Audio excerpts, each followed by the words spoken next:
Hi, in this video I'm going to show you a complete overview of the SalesVu inventory feature. So first of all, we'll show you how these are set up under products. So we go to features, click products and services, and we'll choose our business location.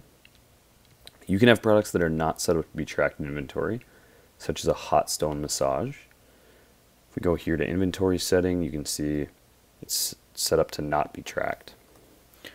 Then if we go to apparel and we look at women's tank, we can see that this product is set up to be tracked in inventory as an item.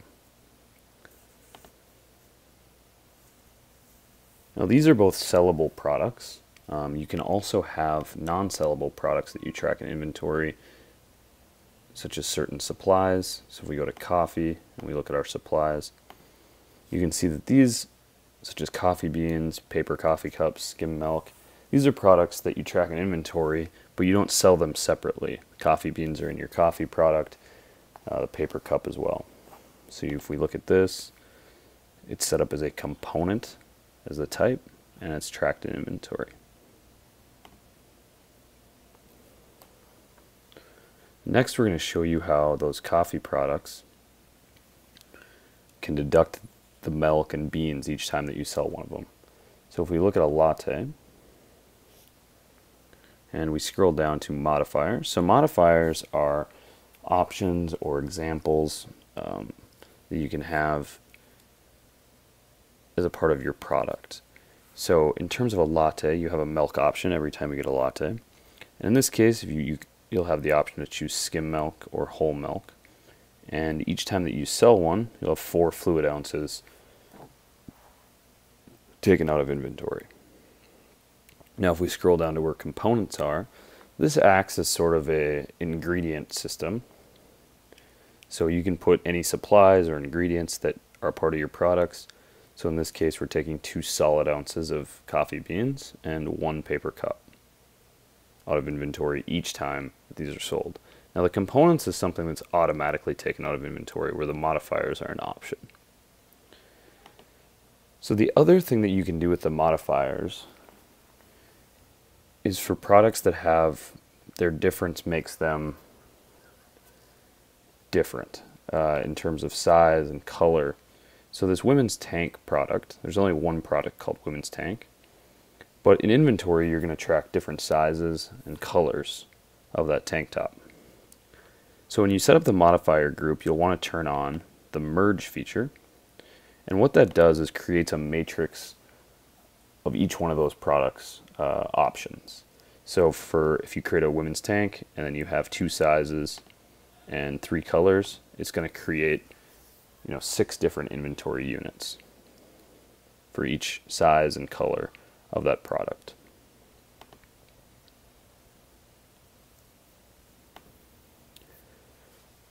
So the next thing I'm going to show you is the inventory section and how you can add new quantities of inventory. So we go to features and click on inventory, and again choose our location.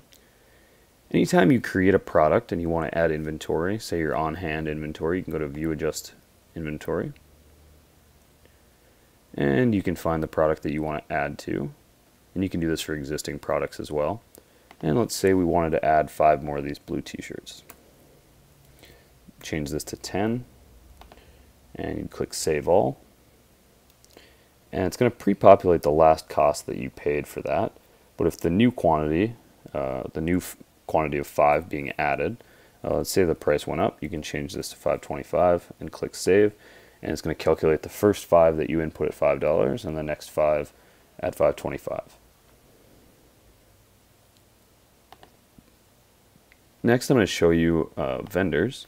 So you can set up all your vendors where you purchase your products, supplies, etc. from. And so you can click Add Vendor, and you can put in all their information. You can check this box if you want them to automatically be emailed a purchase order when you create a purchase order. You can put in payment types, you can add your own payment types, and you can also manage different purchase types for each vendor. So when you create a purchase order, you click on purchase orders, and if you click on new purchase order, first thing you're going to do is click your vendor and then select the products that you buy from them. So this is our coffee vendor. So let's say we're going to buy some beans from, so that we can select more than one. Let's say we're going to buy beans and cups from him. And we can put in, so we're buying 5 pounds of beans at $6.50 a pound, and so we're going to buy 100 coffee cups at 25 cents a cup. And those get added to our purchase order. And we click next, and we can put in the terms, so we can select an employee that executed the purchase order. You can put in an expected delivery date. It's supposed to get there next Wednesday. You can put in the purchase type and payment terms and any comments. Now once you've finished it, click finish, and that purchase order goes into your open purchase orders. Once you actually get the order and receive it, you can receive it and it'll go into inventory. Or if you receive it and you didn't get what you ordered, you can come and edit, go to your select products, click edit, and say you only got 95 cups.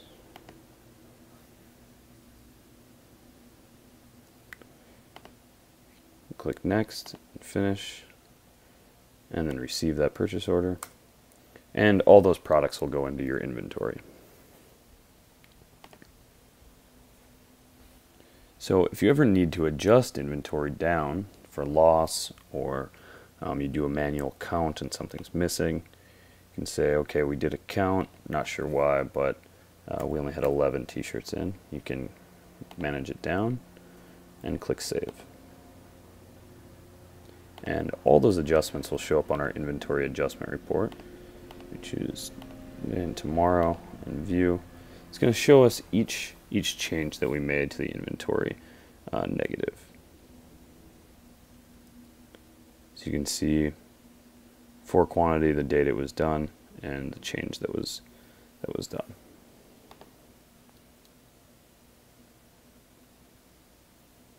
Next thing we're going to show you is inventory transfer.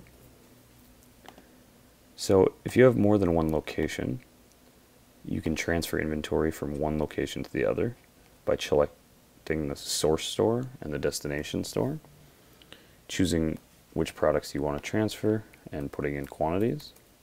So you want to transfer 2 of these and 2 of these, you would simply enter it in those fields and click transfer, and those will be automatically deducted and put into the new store. You can see a transfer log of anything that you've transferred, and you can choose all or choose which direction they're going. And so if we did today,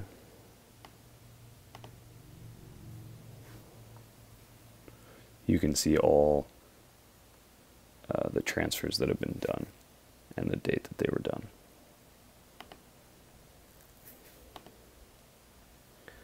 Last thing we'll show you here is the profitability report.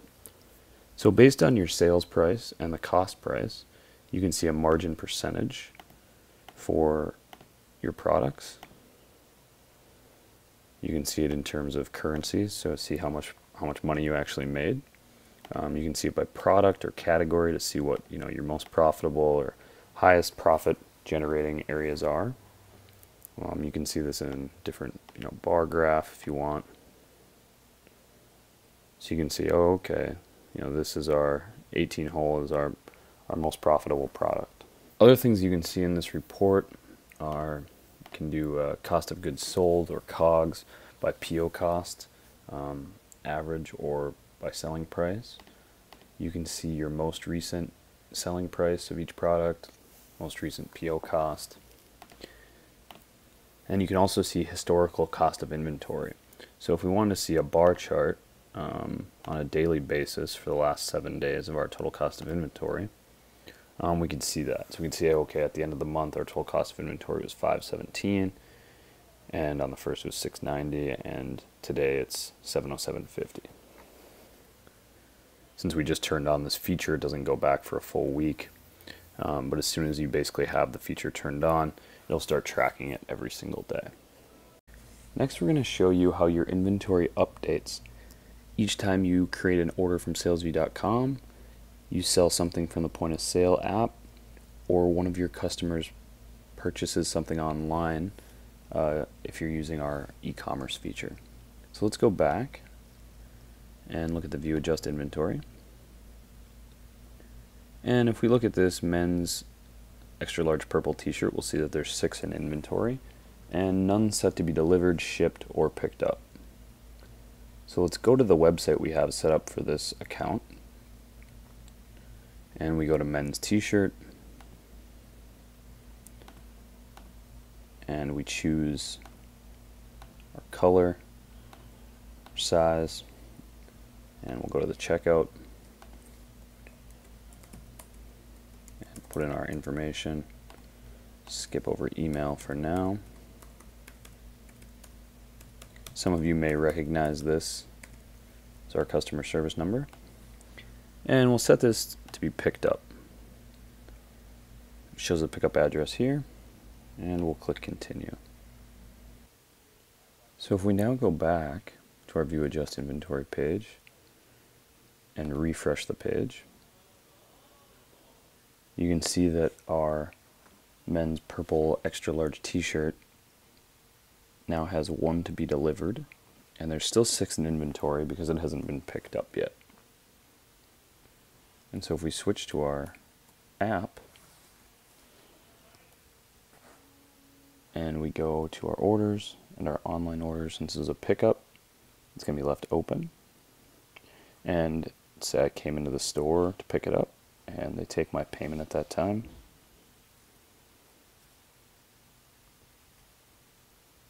Would be done. If I had it set up to be delivered and paid on the website, it would automatically update as soon as you had shipped it out. If we go back to the website and we refresh the page, we can see that our men's purple extra large t-shirt is now at 5, and there's no longer any set to be picked up. So you can see how if you place an online order, it automatically updates the inventory. If the online order needs to be picked up, you have a figure here. If it's going to be shipped or delivered, you'll have figures here as well. This would always update as well if you create an order from the orders section. So you come here, click create order, choose your location. We'll go to our apparel and choose a women's tank. We'll leave those as the colors and checkout. You can set a shipping status here if you want. Pay now, and you can choose your payment method, print, send an email, or click done. And you can also change the status if necessary. So if something needed to be changed, you can come in here, you can look at it, see it says delivered here. You can click on this and say to be shipped instead, and now it's in the to be shipped column. This would also update in your inventory section. I hope this video on inventory has helped your understanding of this feature. If you have further questions about inventory, please see our other videos that discuss more advanced topics. You can also send us an email to support@salesvu.com or give us a call at 888-900-5819 from 8 a.m. to 10 p.m. Central Time, 7 days a week.